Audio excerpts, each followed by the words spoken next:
Good evening, and welcome to our special report on Russia's Victory Day parade, a dazzling display of military might and diplomacy in Moscow. On May 9, 2025, President Vladimir Putin welcomed China's Xi Jinping and over 20 world leaders to mark 80 years since the Soviet Union defeated Nazi Germany. But this was more than a historical nod, it was a bold statement in a fractured world. I'm your name, and tonight, we'll explore the parade's spectacle, its political undertones, and the Ukraine war's looming shadow. Let's get started.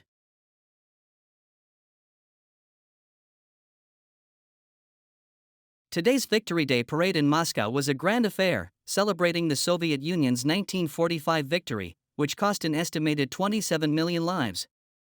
Over 11,500 troops marched through Red Square, joined by tanks like the T-90M, S-400 missile systems, and Yars nuclear missiles.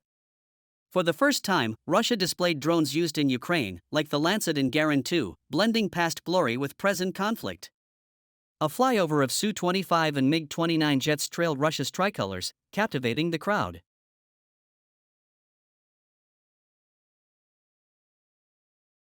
Putin hosted a diverse guest list, including Xi Jinping, Brazil's Luiz Inácio Lula da Silva, Belarus' Alexander Lukashenko, and Serbia's Aleksandar Vučić. The presence of 29 leaders, including North Korean military officials, marked the largest foreign turnout since Russia's 2022 Ukraine invasion. China's 102-strong honor guard underscored the Moscow-Beijing bond, a counterweight to Western isolation efforts.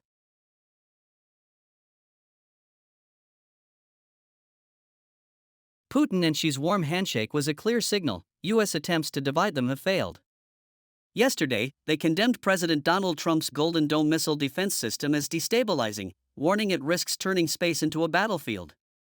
Their joint statement also criticized U.S. tariffs, tying into the U.S.-China trade war, with 145% tariffs on Chinese goods and 125% Chinese retaliatory tariffs.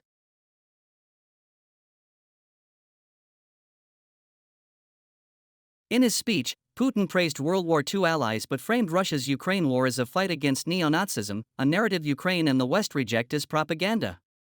Russia has truth and justice on its side, he claimed, lauding Russian troops' bravery.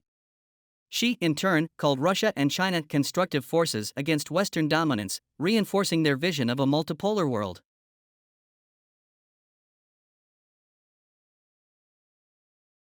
The parade couldn't escape the Ukraine war, now in its fourth year.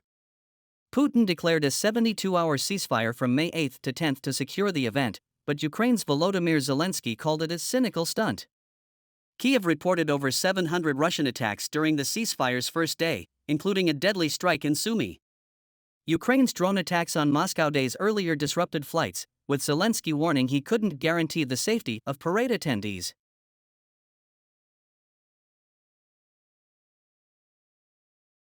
Despite heightened security, including mobile network blackouts in Moscow, the parade went smoothly. But reports of drone strikes in Belgorod suggest the ceasefire is crumbling. Ukraine favors a US-backed 30-day truce, which Russia has rejected, linking it to unacceptable conditions like halting Western arms to Kyiv.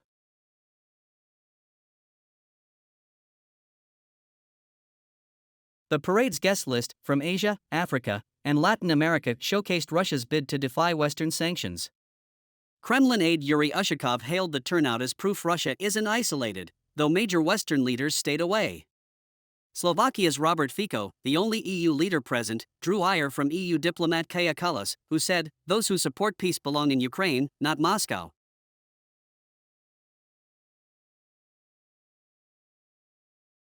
In Lviv, European officials endorsed a tribunal for Russian war crimes, announcing new EU aid and British sanctions on Russia's oil tankers. Baltic states blocked diplomatic flights to Moscow, forcing leaders like Vučić to reroute, a symbolic snub to Putin's gathering.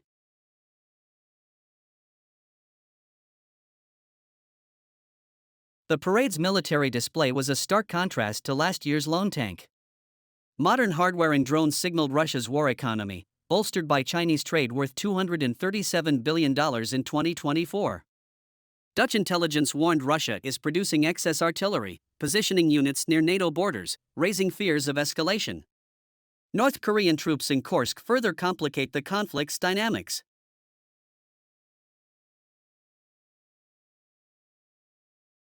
For China, the parade cemented its no-limits partnership with Russia, though tensions over stalled projects like the Power of Siberia 2 pipeline linger. The event was a diplomatic win for Putin, but Europe's unified support for Ukraine underscored his challenges.